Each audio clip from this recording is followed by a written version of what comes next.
Welcome to an end of the year 2016, New Year 2017 edition of the MSDW podcast. I'm your host, Jason Gumpert, editor at MSDynamicsWorld.com, and joining me today is Dan Morneau, assistant editor.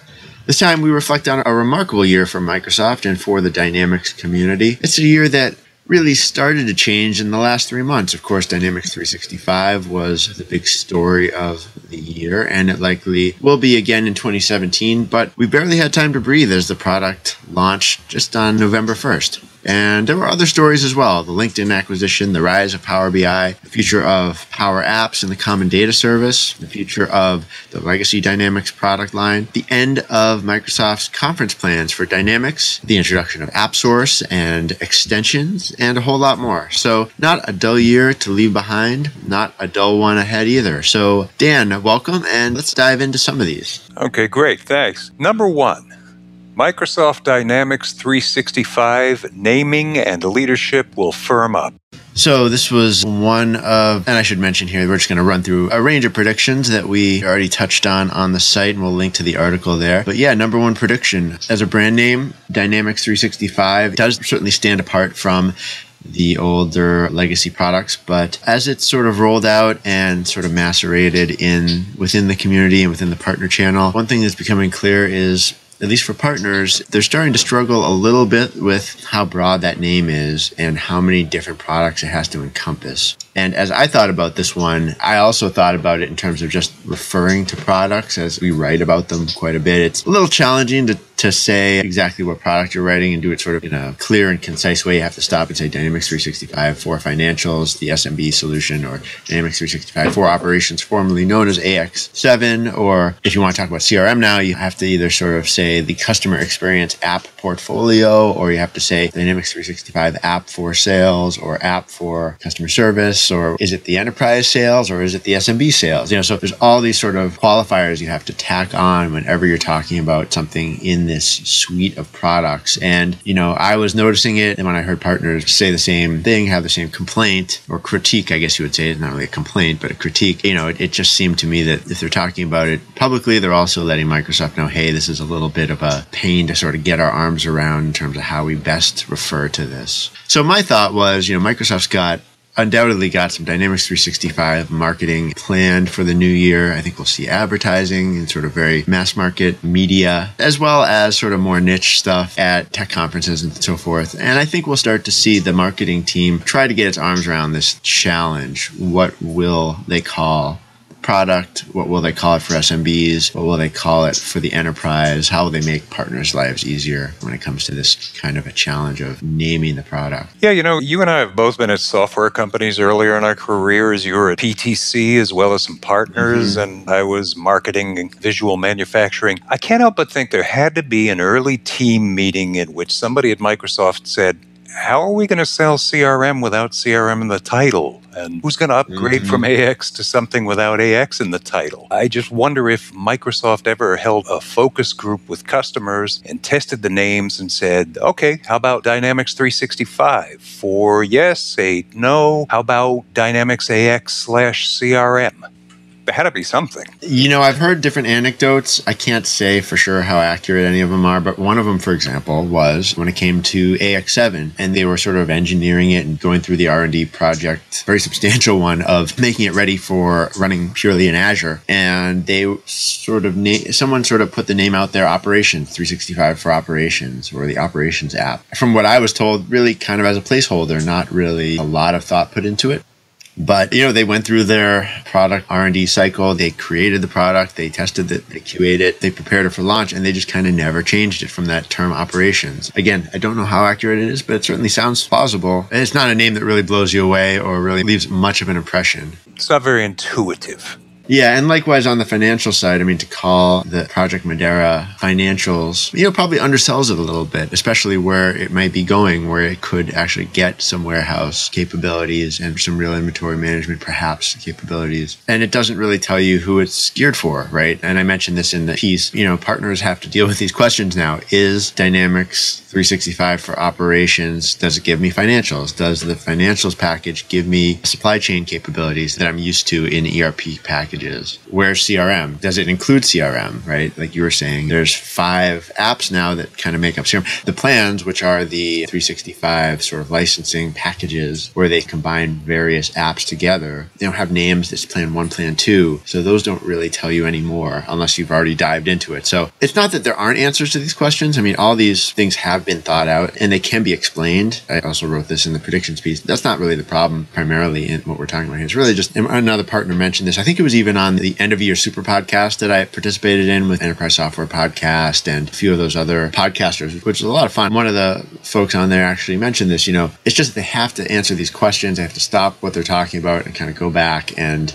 clarify a bunch of sort of terminology before they can proceed with a conversation with a prospect. And I don't think anyone in a sales environment or sales situation likes to have to do that.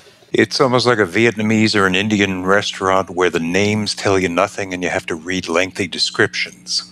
Yeah, it's a little like that. I haven't heard that it's really become a detriment for partners, but like I said, if people are telling me, they're probably also telling Microsoft that they want to see something. And I think one of the really impressive things from 2016 was that they did get all these products officially launched. And, as cloud solutions, I think they get a little more leeway than they used to when they were shipping CDs to actually launch a product that they can then, in the next month, they can keep pushing in those things that they didn't make it into the initial release. And so I think they have a little more flexibility if they have their processes well in hand. By the same token, I mean, they got these things out when they said they would, and that may have forced them to rush a little bit with maybe some of the branding. Well, let's look at number 2. LinkedIn fails to make a splash with Dynamics 365 yet. Yeah, this was one that I felt like if I could write a headline for the future, this was one where I felt like I could maybe take a risk and do it. And I regret that it's sort of a pessimistic one, but I am definitely sort of holding my hand up as a LinkedIn skeptic right now. And it's primarily because I just haven't seen the promise yet of LinkedIn's synergies with Microsoft brands. I think they're all possible. I'm not saying the ones that have been listed out aren't reasonable and aren't going to work. And especially when you look at the scenarios for Dynamics integration, since this is what we mostly focus on here, they sound fine. They sound reasonable. But it's not like there's this groundswell of demand that they're going to just tap into and flip a switch and start raking in customers and raking in additional revenue. I think it's far from that, and they could show it up to be something really incredible that everyone says, yes, we need to be on this, especially companies that don't use Dynamics 365 right now, who will say our sales team needs to have that sales app and they need to have it tied into LinkedIn. That could happen, but I don't think there's sort of a ready and waiting line of prospective clients out there who will just jump on this. And I also don't know how incredible Microsoft will make that integration. And the reason I say that is because right now there is the Sales Navigator from LinkedIn, and it does integrate with Dynamics CRM. It also integrates with Salesforce. And as far as I can tell, those integrations are not really anything special in terms of how smooth they are, how well polished they are, or how well adopted they are by, either Salesforce or Dynamics CRM customers right now. Seems like something that should be really, really special and valuable, but I'm just looking for more evidence. It does seem like we're so used to now Microsoft making an acquisition and 3 to 4 months later, there's your integration and here's your utility and it's pretty mature. I don't know if the pell-mell approach is the right one here. I think they need to apply a light touch and take a slow and considered approach. Let LinkedIn be LinkedIn, because if they improve it, if they add even one more click to use it, they're going to lose all the LinkedIn loyalists that they have now. And the other thing that kind of begs the question is, do we need another CRM interface? We've got CRM itself. We've got Office 365 with its elegant add-in. How much fervor is there here? And like you say, so far, not a lot, it appears.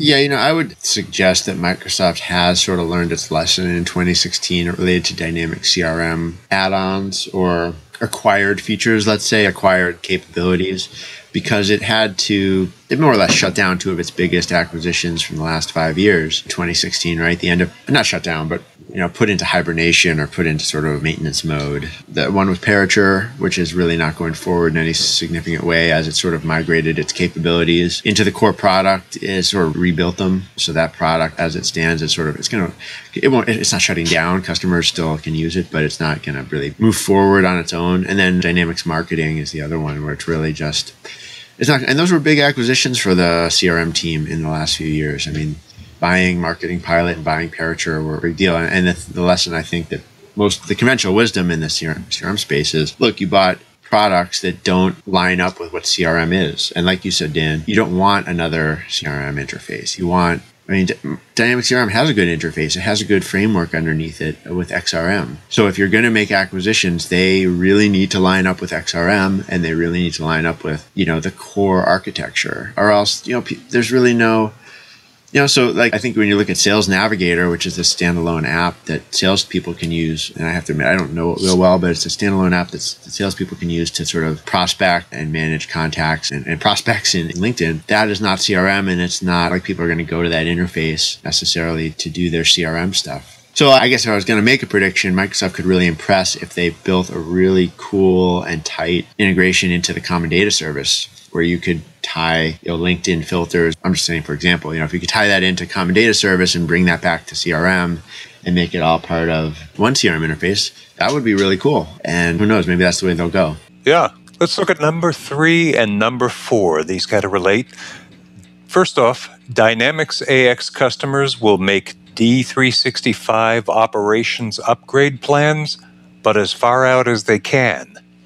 And the second half, plans for D365 operations on-premise will change once again. Yeah, I think the first part of that is just what we've observed so far, so it's really not such a bold, it wasn't such a bold prediction if I came up with it. I think just what you're hearing from partners right now and from their conversation with the customers, we're only 2 or 3 months into this new version, so no one's rushing unless they really had some reason to, like being spun off and they had to make a change, or they're about to lose their support from their old ERP or something, some special situation.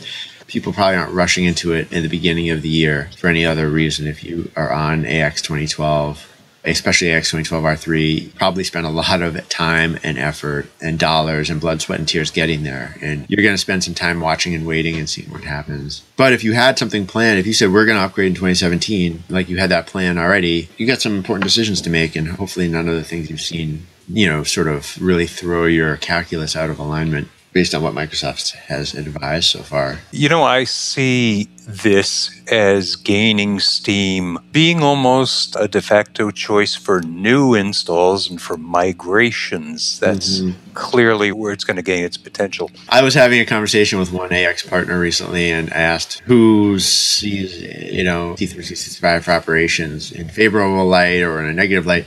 And it really comes down to, you look at the fact that you have to go to the public cloud and you have a reaction. It's almost like everyone has a certain reaction one way or another. Maybe there's a few broad versions of that. And what this partner told me was it's basically breaking down on large versus small companies from what he's seen. Larger companies say, oh, public cloud ERP, okay, like running in Azure, we can accept that as the future. And then smaller manufacturers and smaller AX users are more nervous about it. And that's the opposite from what I would have expected. Is that a surprise to you?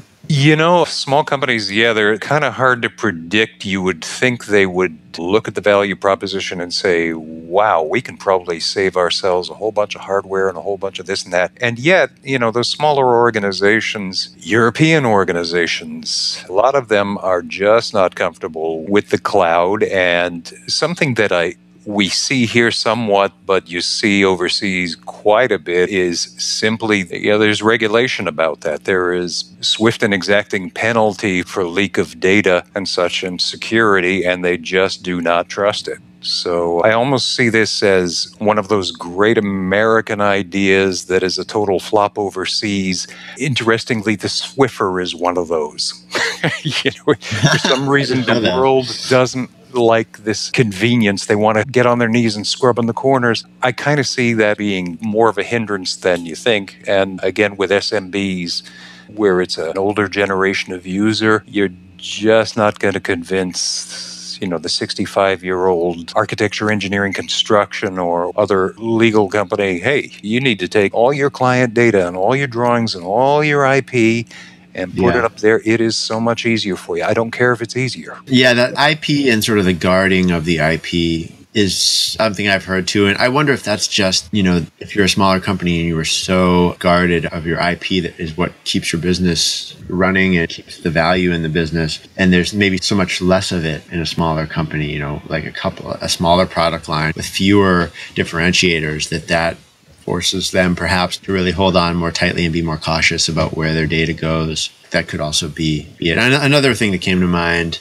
or that was sort of an anecdote, was, for companies that have recently, sort of taken that line of thinking and have in the last, year or two, made the commitment to a major data center investment. And now they're, and if they already own AX and they had made that investment, and now they're hearing that it's got a, 6 or 7 year shelf life with employee hires, major infrastructure investments, they're not happy. So I think there's a subset out there who are in that situation, and they're going to hold off and they're going to see what happens. And if they don't like what they see, 5 to 7 years is not totally unreasonable amount of time to go shop for another on-premise ERP if they don't get something from Microsoft. But then again, that was the other part of this, right? So Microsoft could make adjustments still to their plans. And I think that comes down to the fact that it doesn't seem like anyone really knows the real story of what led to this change of heart by Microsoft, because they talked very specifically about having an on-premise option for quite a while, and then shifted courses almost out of nowhere, it seemed like, from the outside. We didn't see it coming. I remember being thrown off by it at the launch of AX7 at the AXARC Summit. They chose their words very carefully, and I kind of overlooked it the first hearing of it, that they're talking about there will be on-premise, but what they kind of very artfully skidded past was not full on-premise, and then they clarified it, a little while later, and so not really saying anyone try to mislead anyone, but I missed the subtlety of the change in the first, couple hours there, and had to go, and I had to make an update to a piece, and I think other people sort of misunderstood that too. At first. And we don't really know why. I mean, there's a few, that's sort of a whole nother conversation, but there's a few reasons why it could have happened. And so I think given, depending on what that reason was, we could see them change something. And one of the just real guesses that I have is that Microsoft could go back to some of their trusted hosting partners who have their own data centers and give them some version of AX7 to either use with the Azure Stack architecture once that's out, or something like that, so that you could say, okay, well, we have these, X5 or 3 trusted Dynamics hosting partners who you can go to and run AX7 through them. I mean, I could imagine that happening at some point in the future, but as maybe a sort of a way to bridge the gap between people who are totally on-premise and who are open to, public cloud. Sure. But we'll see, that's, again, this is a bit of a wild prediction. I don't know where this one will go, mostly because we don't know why exactly Microsoft changed its stance here. Yeah, nobody feels the powerful need to trade in a 5-year-old horse for one they haven't seen run yet. So appears to be. But I think, I think the optimal situation in 2017 for Microsoft is they get a lot of good wins and customer stories, because there are people going live on AX7 in the cloud, and the more of those stories they can put together and put out there and show how people are getting value, and it's all working out great for people in different industries and with different, like you said, privacy needs. Maybe in people in countries that never would have used Swiffer who are Swiffering their hardwood floors happily, and everyone else sees it and maybe has second thoughts and reassesses their opposition. It could happen. It might be a long-term campaign, though, to wage against the people who don't believe in it. As we said earlier, it won't be dull. Let's move on to number 5. Dynamics 365 Financials will stand up as a full-scale ERP option, whether NAV partners like it or not. So yeah, this was, I think, less of a prediction on my part and more of guidance that I thought was important. So Microsoft has advised, they launched 365 for Financials, also known as Project Madeira, with a limited package of capabilities, really without any supply chain, without very, very limited inventory management capabilities, and I don't think any warehouse management otherwise, certainly nothing to support manufacturing. But even the financial capabilities themselves, I think, were a little limited. And, we had a great piece on the site earlier this year from a contributor that, just warned Microsoft, don't mistake small businesses for simple businesses. They can deploy very sophisticated capabilities, and they can do it a lot faster than their enterprise counterparts can, just because of their flexibility, their agility as a smaller group of often very talented and smart people. So I think with that in mind, Microsoft is expanding what it offers with the 365 for Financials. They're also going to have this it's moving so fast that partners almost don't have time to adjust, but there's also going to be this idea of, solutions for Dynamics 365 for Financials, and where you're almost going to allow partners or, ISVs to basically take everything but just the foundational technology of this product and drop your own almost full-featured ERP on top of it, geared toward an industry or geared toward, some segment of the market for a country or something. And it's almost, I think it's going to serve a few purposes, but it's going to allow this 365 for Financials to become like we said, a full-scale ERP option. It'll bring it a lot much closer to parity with Dynamics NAV. And that's really where the heart of the matter is, I think. Nav remains popular. It's not going anywhere, but Nav partners who kind of scoff at 365 because it's so cheap and because it doesn't have all the features they want. Well, once it does, you're going to have to sort of make a much more difficult decision about how you find a way to support it, because Microsoft's going to want to see, I think, their partners go after it, use it as the product of choice. And I think one of the main stumbling blocks is $50 per user per month price point is just not a way for partners to make money right now. And so they have to find other ways to make it economically viable as a product. And perhaps this broadening the capabilities and allowing a really larger scale solutions to be overlaid on it, whether it's, like I said, for an industry or a package of capabilities that someone wants to support. If they can do that, it could become a lot more palatable for NAV partners. And they need those NAV partners to sell it. Sort of also foreshadowing the next prediction. But yeah, that's my take on the 365 financials. Indeed, the next prediction, number 6, is speaking of Microsoft's SMB ERP partners, don't count them out. So yeah, I mean, Dan, and ERP partners well, and sort of the types of businesses they run and the types of people they are who run them. These are smart people. These are often, if they've been around since the 80s or the 90s, I mean, these are seasoned enterprise software professionals, right? These are people who know how to win business. A lot of them have built very successful businesses for themselves over the years. And some of those older ones are probably looking at retirement right now. But a lot of them are still very much in the game, and I think feel a little disrespected or a little pushed to the sides right now with 365 and the investment it's getting over some of the products they've counted on for so long. Yeah. Another key element here, I think, is that there is simply a zeal surrounding NAV and GP as well. I mean, these are tight communities of users that they look forward to the NAVIG and the GPUG summits like teenagers at the prom. And here, returning to Europe, that's particularly true in Europe of NAV, which of course has a Danish pedigree. And my understanding from partners is that NAV there is ubiquitous. It's seen as the product for us, where GP is viewed as more distinctly American. So I just can't envision Microsoft performing this traumatic amputation of NAV. It's likely that if it has to, Microsoft will have to change its mind by popular demand, which it's proven here and there it's willing to do. Yeah, I mean, certainly NAV's not going anywhere. GP is not going anywhere either. I think the fear with GP in particular, like you said, has a smaller user base and much more geared toward North America or North American audience. It does have customers in some places in Western Europe. I know, Ireland and UK especially have decent user bases, and companies with global operations can use it in various places. But yeah, there's some concern that the GP will sort of continue to lose steam, lose investment, I think is probably the most specific way. But one of the things I was thinking about, given how much experience these partners have who have sold these products and how well they've done, and I think one of the points I made in the article, there's still partners who can go out there, the really good ones, salespeople for Dynamics VARs that sell GP, sell NAV, they can go out and they can still win business on a regular basis, putting those products up in front of SMB prospects. And that's really a testament to both their skill as salespeople and the strength of the products, because the products stand up in terms of capabilities if you can sort of maneuver your way around some of the FUD around these products being old or being earlier generation or being, not with the times, which is, it's true, but they're also very capable and full featured, and lots of successful businesses run on these products.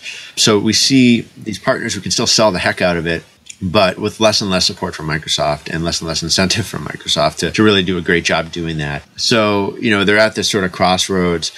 And I think one of the risks I see with the 365 SMB, 365 financials especially is, with it going through CSP, these large distributors, software distributors kind of pushing it out through their distribution channels, some of whom have no ERP experience, is that they're going to probably stumble in 2017 trying to sell, this financials platform without perhaps a real basis in how to do that and how to talk to companies that need that kind of thing.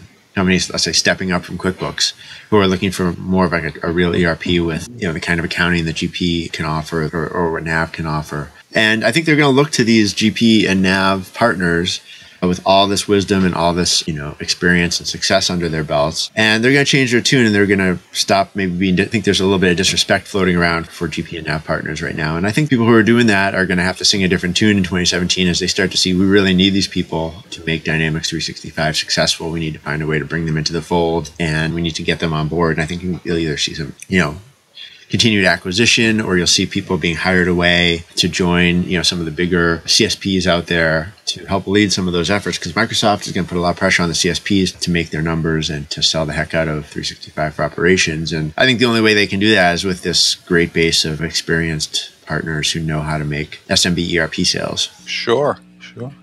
I can't help but think a little of marriage counseling. All right, I am guilty of not listening to you, but I am listening now, and I will validate your feelings. Oh yeah, there's a lot of strong emotions running through this conversation, a lot of passion, a lot of hurt feelings, and there's perhaps a little healing that needs to happen. I'm just trying to think, when that'll take place, but I think we'll hear some truths spoken at, WPC 2017, which is now Inspire 2017. I think you'll hear some harsh words and some words of healing there, maybe some hugging over drinks.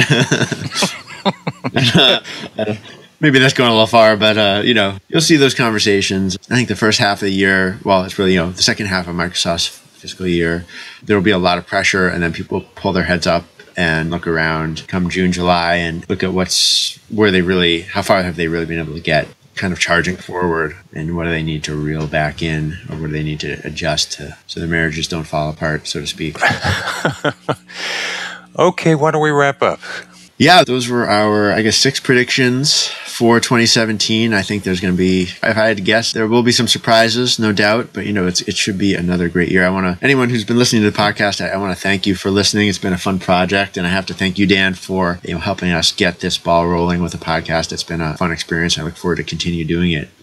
Me too. Thanks. So, 2017, it will not be dull, and we can intend to continue watching for it on the site and in the podcast. So, this has been the MSDW podcast. Thank you again for listening. If you'd like to be on the podcast, maybe you are an ISV or a consultant with a case study, or a VAR with a unique slant on the Microsoft Dynamics landscape, I'm Jason Gumpert. You can contact me by writing to me at jgumpert@msdynamicsworld.com. And I'm Dan Morneau at DMAURNO@msdynamicsworld.com. Until next time, we are MS Dynamics World signing off and wishing you a happy and prosperous new year.